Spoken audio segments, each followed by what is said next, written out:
আপনাকে আল্লাহ সুবহানাহু ওয়া তাআলাকে ইলাহ হিসেবে বিশ্বাস করতে হবে। এখানে আরও একটা কথা বলি, মাথায় রাখবেন, সেটা হচ্ছে আল্লাহ সুবহানাহু ওয়া তাআলা চাইলে, আল্লাহর রাসূল চাইলে বলতে পারতেন যে আশহাদু আন্নাল্লাহা ইলাহ, আমি সাক্ষ্য দিচ্ছি যে আল্লাহ হচ্ছেন ইলাহ, এই কথা বলতে পারতেন। কিন্তু এইভাবে না বলে কেন বললেন যে লা ইলাহা ইল্লাল্লাহ? শুধু এতটুকু তো বলতে পারতেন যে আল্লাহু ইলাহ, আল্লাহ হচ্ছেন ইলাহ। এতটুকু না বলে কেন বললেন লা ইলাহা ইল্লাল্লাহ?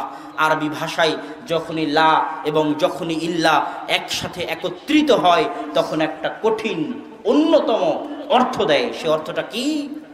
যখন আমি বলতাম আল্লাহ ইলাহ, আল্লাহ হচ্ছেন ইলাহ, তখন আরো 10 জনের তার মধ্যে জায়গা পাওয়ার সুযোগ ছিল।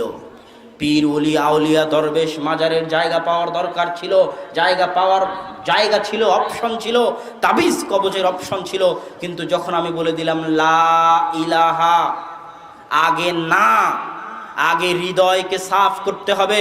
যত তাগুত আছে, যত কবর, মাজার, শিরক, তাবিজ, কবজ, পীর, ওলি, আউলিয়ার নামে যত শিরক চলতেছে, আল্লাহর সাথে যত অত্যাচার চলতেছে, যত অন্যায় চলতেছে, এই সকল তাগুতকে সবার আগে পা দিয়ে লাথি দিয়ে ভেঙে চুরমার করতে হবে।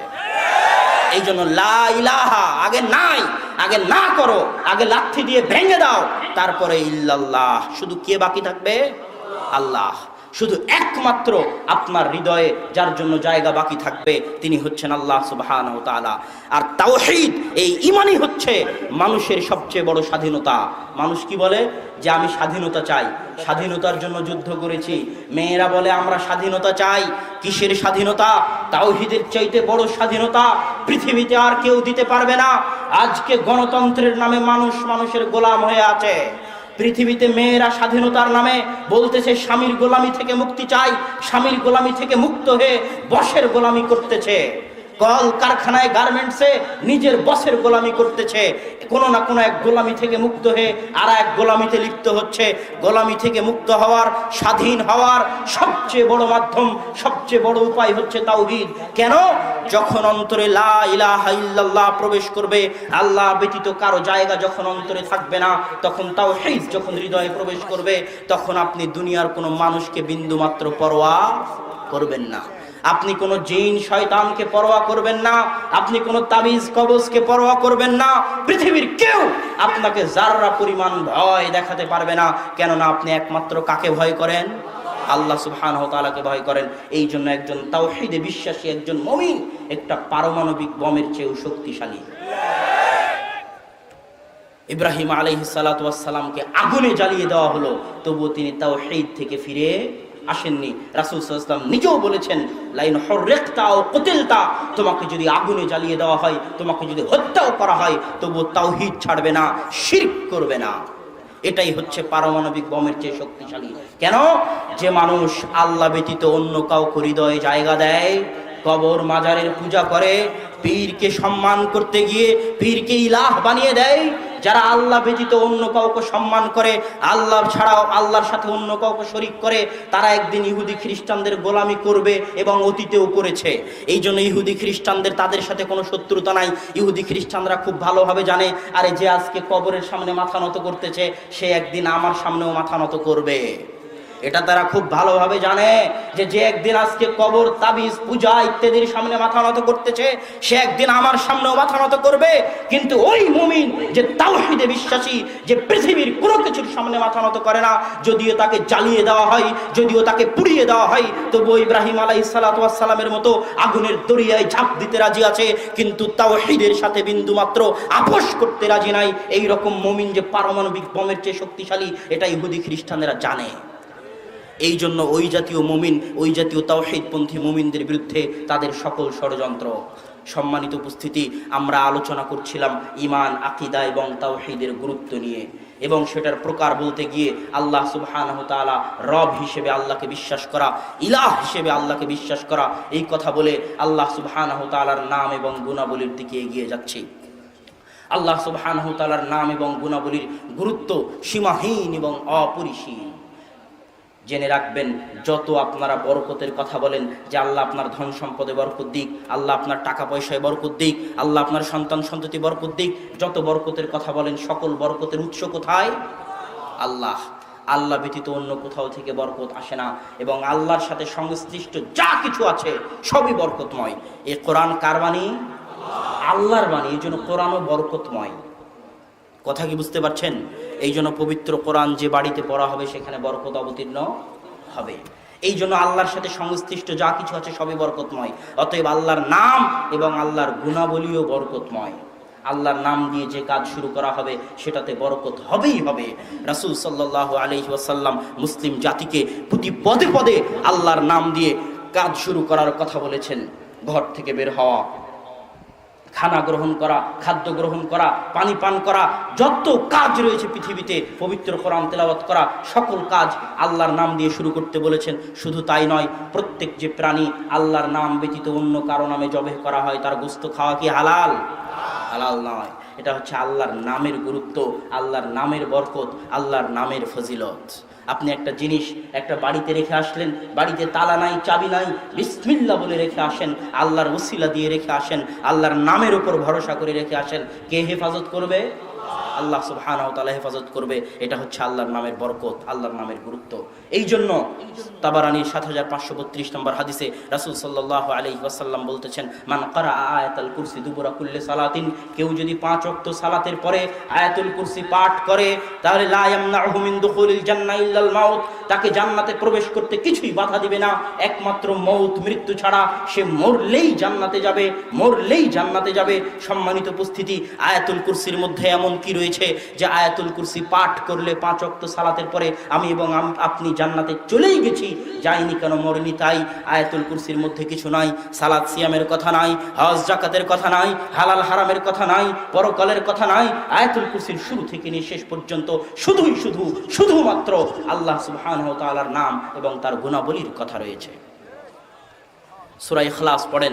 রাসূল সাল্লাল্লাহু আলাইহি ওয়াসাল্লাম সহিহ মুসলিমের ৮১১ নম্বর হাদিসে বলতেছেন যে কেউ যদি সূরা ইখলাস একবার পড়ে তা'দিলু সুলুসাল কোরআন, তাহলে পবিত্র কোরআনের ৩ ভাগের ১ ভাগ পড়ে নিল।